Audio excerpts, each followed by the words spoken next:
दोस्तों आज हम बात करने वाले हैं बिहार पॉलिटेक्निक जो 2020 में इसका एडमिशन हो रहा है। तो दोस्तों इसमें कौन कौन सा डॉक्यूमेंट्स आपको लगेंगे इसकी सारी जानकारी मैं इस वीडियो में देने जा रहा हूं। साथ ही ये भी बताऊंगा कि ये डॉक्यूमेंट्स आपको कहां से मिलेंगे और कहां से बनेंगे। तो दोस्तों वीडियो को देखते रहें। दोस्तों सबसे पहले हम बात करते हैं इसकी एडमिशन प्रोसेस की। तो एडमिशन का जो प्रोसेस है वो आपका अभी जो रैंक कार्ड है वो जारी हो गया है और इसके बाद एक न्यू शेड्यूल आएगा कि आपको चॉइस फिलिंग करना है और उसके बाद आपका अलॉटमेंट लेटर आता है। दोस्तों चॉइस फिलिंग आपको अच्छे से करना है और चॉइस फिलिंग ही जो एडमिशन का काउंसलिंग होता है उसका जो मेन इश्यू है वो चॉइस फिलिंग है। अगर यहाँ पे कुछ गड़बड़ी होती है चॉइस फिलिंग में तो आपका जो एडमिशन है वो मतलब अच्छे रैंक होते हुए भी लो कॉलेज में हो सकता है। तो वो काम आपको अच्छे से करना है। दोस्तों उसके बाद आपको अलॉटमेंट लेटर आएगा। जैसे फर्स्ट राउंड का रिजल्ट आएगा तो उसमें अलॉटमेंट लेटर आएगा और जिनको कॉलेज अलॉट होगा उनको वहां जाकर रिपोर्ट करना होता है और आपका डॉक्यूमेंट्स लेकर जाना होता है। वहां डॉक्यूमेंट्स वेरिफिकेशन होता है और तब जाकर आपको एडमिशन मिलता है। तो दोस्तों हम यही बात करेंगे कि आपको कौन कौन से डॉक्यूमेंट्स रखने हैं डॉक्यूमेंट्स वेरिफिकेशन के लिए। ये सारे डॉक्यूमेंट्स आपको कहीं अपलोड नहीं करने होते हैं। बस जब डॉक्यूमेंट वेरिफिकेशन होता है वहाँ पे आपको जमा करने होते हैं और वहीं पे वेरिफिकेशन होता है। दोस्तों तो आइए हम देखते हैं।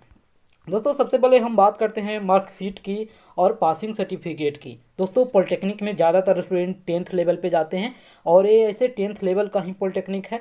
तो आपको पासिंग सर्टिफिकेट या फिर मार्कशीट, अगर मार्कशीट नहीं है तो पासिंग सर्टिफिकेट से हो जाएगा और पासिंग सर्टिफिकेट नहीं है तो मार्कशीट से आपका हो जाएगा।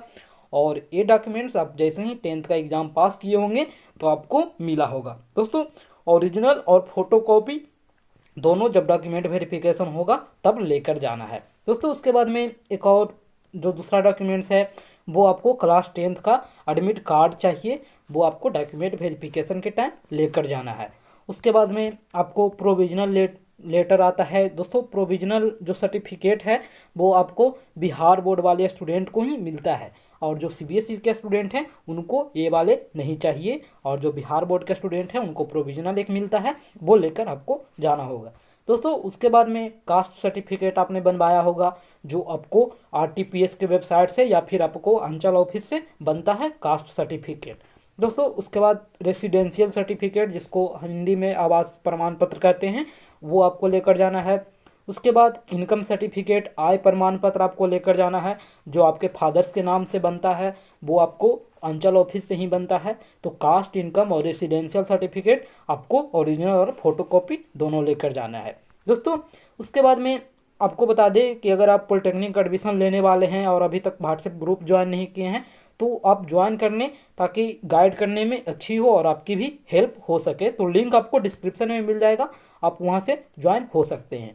दोस्तों हम उसके बाद बात करते हैं एसएमक्यू सर्टिफिकेट का। जो एसएमक्यू कैटेगरी से आते हैं, सैनिक कोटा से आते हैं, तो वो अगर सर्टिफिकेट नहीं देंगे तो उनका एसएमक्यू जो कंसीडर नहीं किया जाएगा। तो उनको पास ये सर्टिफिकेट होना ज़रूरी है। और जो ईडब्ल्यूएस कैटेगरी से हैं उनके पास ईडब्ल्यूएस सर्टिफिकेट और जो डिसेबल्ड कोटा से हैं यानी दिव्यांगजन हैं तो उनको डीक्यू सर्टिफिकेट होना ज़रूरी है। दोस्तों उसके बाद हम बात करते हैं पॉलिटेक्निक का एडमिट कार्ड का।